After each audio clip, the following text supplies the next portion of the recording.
السلام علیکم دوستانو، زه نن تاسو ته په ام اس ورډ کې یو زبردست ټریک ښایم. هغه دا چې تاسو به څنګه کولی شئ چې په کمپیوټر کې پښتو هم ولیکئ. نو د دې لپاره به تاسو داسې وکړئ چې په خپل کمپیوټر کې به پښتو لینګویج هم انسټال کړئ. د هغې انسټالولو طریقه تاسو ته زه اوس ښایم. تاسو به داسې وکړئ چې کنټرول پینل ته به راشئ. کنټرول پینل کولولو طریقه دا ده چې تاسو به کیبورډ کې وینډو آر بټن پریس کړئ. د هغې وجه نه به موږ سره رن کمانډ کولو شي. د رن کمانډ کې به تاسو ولیکئ کنټرول چې کله ولیکي بیا به تاسو انټر پریس کړئ. چې کله انټر پریس کړئ دا موږ سره کنټرول پینل کولاو شو. په کنټرول پینل کې به تاسو راشئ کلاک لینګویج اینډ ریجن. په دې کې دلته کې لیکلي دي ایډ ا لینګویج. دې باندې به تاسو یو کلیک وکړئ. په دې کې موږ دا سره اردو هم انسټال کړی ده. که موږ کچرې تاسو غواړئ چې په دې کې پښتو کیبورډ هم انسټال کړو نو دلته کې به راشئ ایډ ا لینګویج. دلته به یو کلیک وکړئ. په دې کې نور مختلف زبانونه هم موږ سره موجود دي. که څوک عربي انسټالول غواړي نو عربیک هم پکې شته دی. د دې نه علاوه پکې نور هم مختلف زبانونه دي. د خپل علاقې زبان پکې تاسو انسټالولی شئ. موږ راځو موږ نن وایو چې موږ پکې پښتو کیبورډ هم انسټال کړو. نو د پښتو کیبورډ انسټالولو لپاره دې کې به تاسو پښتو سلیکټ کړئ. په دې باندې به کلیک وکړئ او دې کې یو ایډ بټن ده هغې نه پس به ایډ باندې کلیک کړئ.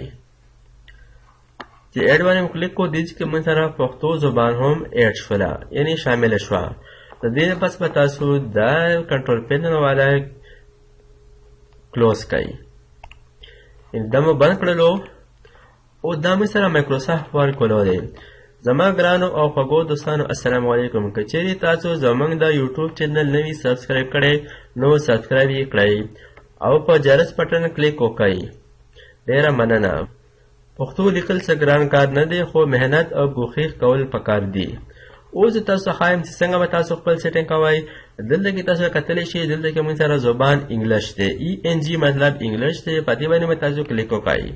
چې کله دې باندې کلیک کې دې کې زموږ سره اردو هم موږ انسټال کړې ده او زموږ پښتو کیبورډ هم انسټال شو. دې پښتو کیبورډ باندې به تاسو کلیک وکړئ. نو اوس موږ کولی شو چې په ام اس ورډ کې پښتو ولیکو. خو که تاسو د پښتو کیبورډ ښکار کول غواړئ نو اول به تاسو راشئ دې کې به دا انګلیش وکړئ. هغې نه پس به وینډو آر بټن پریس کړئ یعنې رن ته به راشئ او په رن کې به تاسو ولیکئ OSK یعنی آن سکرین کیبورډ. آن سکرین کیبورډ باندې به تاسو اوکې کړئ. او دې کې تاسو کتلی شئ چې دا موږ سره انګلیش کیبورډ دی. او که موږ وایو چې دا موږ پښتو کیبورډ پرې راولو نو د دې نه به تاسو اوس زبان چې کوم سلیکټ کړئ دا زه لږ دې خواته کړم. زبان به تاسو د دې نه پښتو سلیکټ کړئ.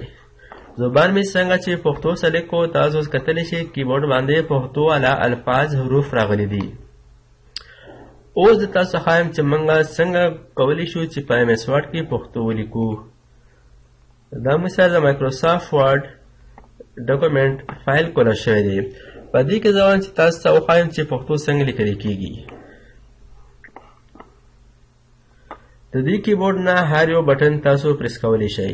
دا کوم بټن چې ښکاره دي دا بغیر شفت نه لیکلی شي او کوم بټن چې دا پاس لیکلی شوی دی لکه مثلا الف لیکلی دی او الف مات ا والا هغه پاس لیکلی دی. که صرف الف پکار دی نو الف باندې به کلیک وکړئ. دلته کې مې کلیک کو الف.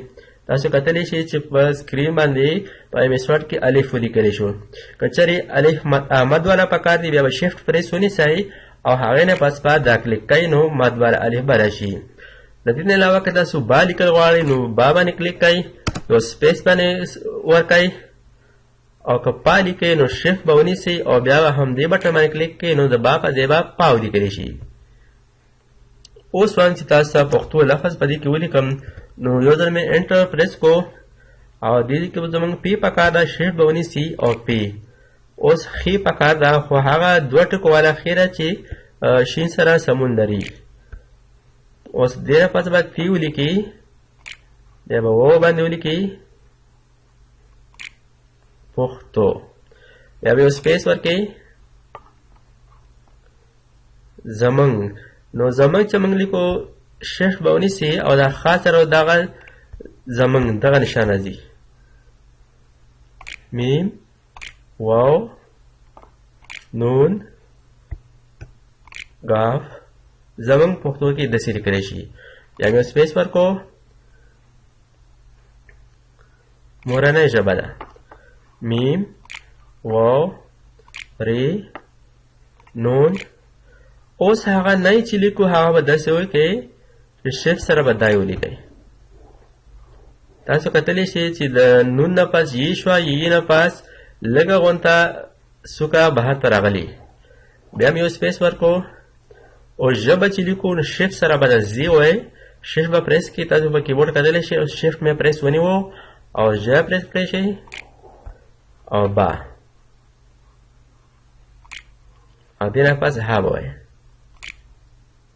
بیا یو سپیس مې ووهلو یا به دال ولیکئ اها پښتو زموږ مورنۍ ژبه ده نو دوستانو تاسو کولی شئ چې په دې طریقې سره په MS Word کې پښتو ولیکئ که چېرې تر اوسه پورې تاسو زموږ چینل نه وي سبسکرایب کړی نو سبسکرایب کړئ او ورسره په جرس بټن باندې هم کلیک وکړئ چې تاسو ته زموږ خپلې ویډیوګانې نوټیفیکیشن راځي